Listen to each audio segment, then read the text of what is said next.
அப்பம் இல்லை அப்பத்தையே நம்ம சாப்பிடல, சாப்பாடு சாப்பிட்றோம்.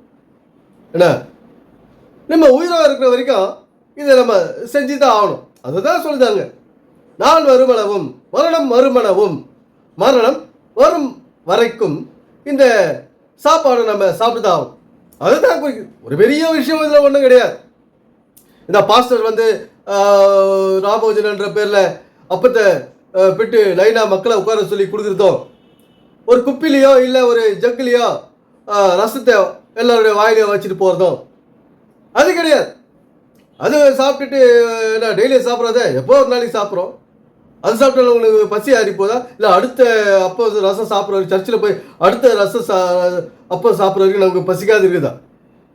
அதுபடி ஒன்றும் கிடையாது. இந்த பைபிளில் பல ஆழமான அர்த்தங்கள் உள்ளது. அதை நம்ம யோசிக்கணும். இந்த நிகழ்ச்சிகள் எல்லாம் அப்பம் ரசம் என்ற